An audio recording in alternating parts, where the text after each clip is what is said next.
How the Grinch Stole Christmas.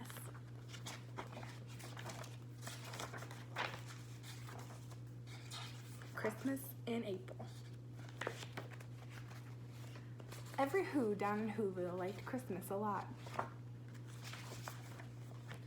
But the Grinch, who lived just north of Whoville, did not. The Grinch hated Christmas, the whole Christmas season. Now please don't ask why, we don't know the reason.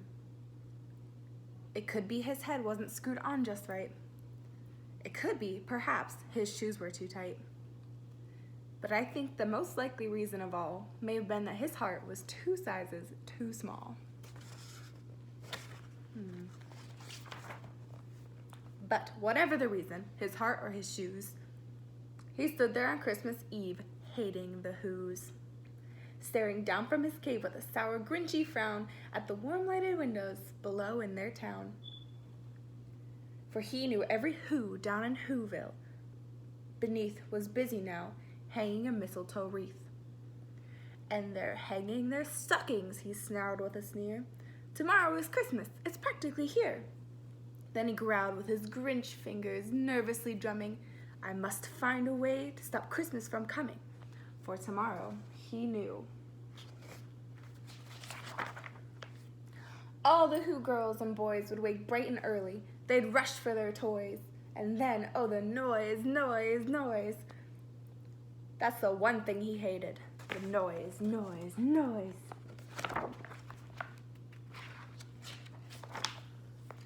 Then the Whos, young and old, would sit down to a feast, and they'd feast, and they'd feast, and they'd feast, feast, feast, feast.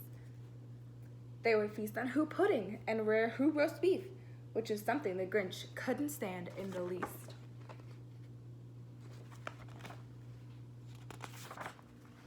And then they'd do something he liked least of all. Every Who down in Whoville, the tall and the small, would stand close together with Christmas bells ringing. They'd stand hand in hand, and the Whos would start singing.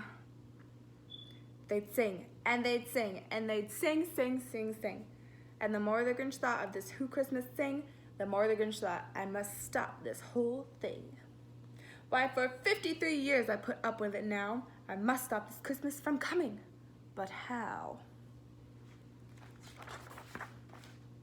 And then he got an idea. An awful idea. The Grinch got a wonderful, awful idea. I know just what to do, said the Grinch in his throat, and he made a quick Santa Claus hat and a coat, and he chuckled and clucked, what a Grinchy trick. With this coat and this hat, I look just like Saint Nick. All I need is a reindeer, the Grinch looked around, but since reindeer are scarce, there was none to be found. Did that stop the old Grinch? No, the Grinch simply said, if I can't find a reindeer, I'll make one instead. So he called his dog Max, then he took some red thread and he tied a big horn on the top of his head. Then he loaded some bags and some old empty sacks on a ramshackle sleigh and he hitched up old Max. And the Grinch said, giddy up! And the sleigh started down towards the homes where the Whos lay a snooze in their town. All their windows were dark, quiet snow filled the air, and the Whos were all dreaming sweet dreams without care. When he came to the first little house on the square, this is stop number 1, the old Grinchy Claus hissed, and he climbed to the roof, empty bags in his fist. Then he slid down the chimney, a rather tight pitch, but if Santa could do it, then so could the Grinch. He got stuck only once for a moment or two. Then he stuck his head out of the fireplace flue, where the little Who stockings all hung in a row. These stockings, he grinned, are the first thing to go. Then he slithered and slunk with a smile most unpleasant around the whole room, and he took every present. Popguns and bicycles, roller skates, drums, checkerboards, tricycles, popcorn and plums. And he stuffed them in bags. Then the Grinch very nimbly stuffed all the bags one by one up the chimney.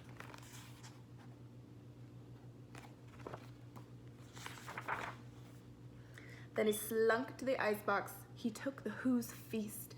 He took the Who pudding. He took the roast beast. He cleaned out that icebox as quick as a fish. Why, the Grinch even took the last can of Who Hesh.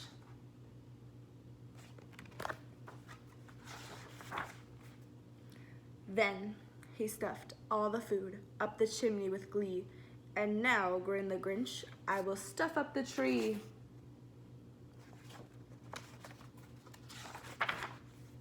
And the Grinch grabbed the tree and he started to shove. When he heard a small sound like the coo of a dove, he turned around fast and he saw a small Who. Little Cindy Lou Who was no more than 2. The Grinch had been caught by this tiny Who daughter, who got out of bed for a cup of cold water.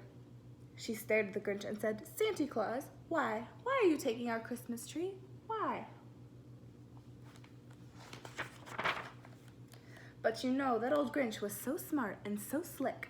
He thought up a lie, and he thought it up quick. Why, my sweet little tot, the fake Santa Claus lied. There's a light on this tree that won't light on one side. So I'm taking it home to my workshop, my dear. I'll fix it up there, and I'll take it back here.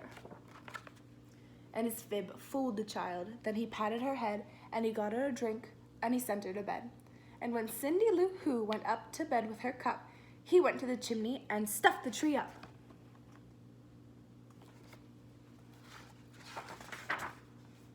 The last thing he took was the log for their fire.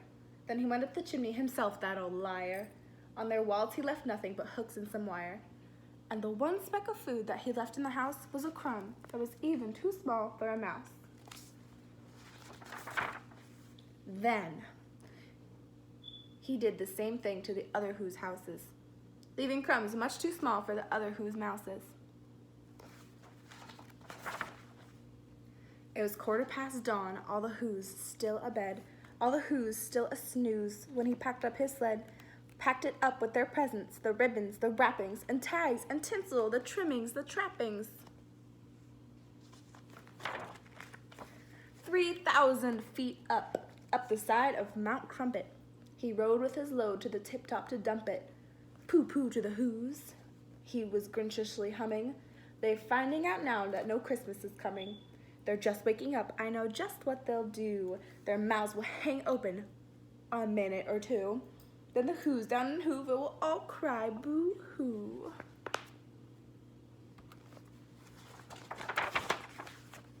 That's a noise, grinned the Grinch, that I simply must hear. So he paused, and the Grinch put his hand to his ear, and he did hear a sound rising over the snow. It started out low, and it started to grow.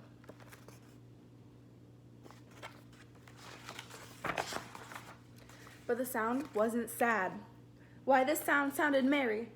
It couldn't be so, but it was merry, very. He stared down at Whoville. The Grinch popped his eyes. Then he shook. What he saw was a shocking surprise.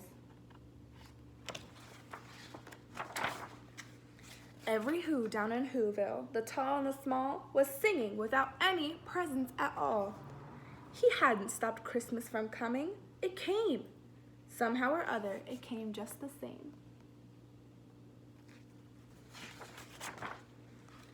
And the Grinch, with his Grinch feet ice cold in the snow, stood puzzling and puzzling. How could it be so? It came without ribbons. It came without tags. It came without packages, boxes, or bags. And he puzzled 3 hours till his puzzler was sore. Then the Grinch thought of something he hadn't before. Maybe Christmas, he thought, doesn't come from a store. Maybe Christmas, perhaps, means a little bit more.